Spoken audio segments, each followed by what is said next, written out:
In this video, I'm gonna teach you how to transfer eSIM from iPhone XR to iPhone 15. It's a very easy process, so make sure to follow along.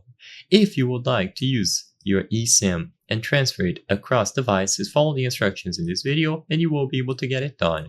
So to manage your eSIM, go over to the settings and then choose mobile service or cellular. So regardless of what you see, either mobile services or cellular, go into this category. Inside of the settings here, you should see the option to add an eSIM. Alternatively, you can also see the transfer option if you do this process on the new device. So regardless of what you see referring to eSIM here, just choose it and now you will get the transfer prompt. So if you don't see transfer right away, make sure that both iPhones are on the same Wi-Fi network, both of them have been updated to the latest iOS version, and as long as you have them in close proximity on the same Wi-Fi running the latest version, and of course under the same carrier SIM, you will be able to see transfer instead of add SIM. So choose transfer and now you can begin the process. You will see the option to transfer your number from your old iPhone to this new one. So in this example, the iPhone 15. So all that you have to do is choose the transfer option.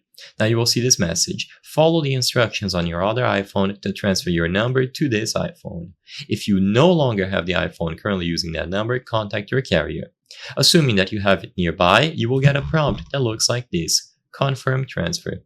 Double-click the side button to confirm the phone number transfer.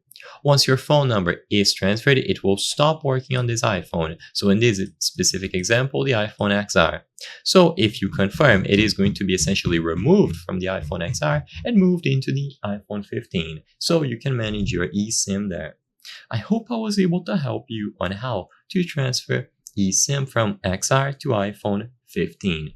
If this video helped you, please be sure to leave a like and subscribe for more very easy tips. Thank you for watching.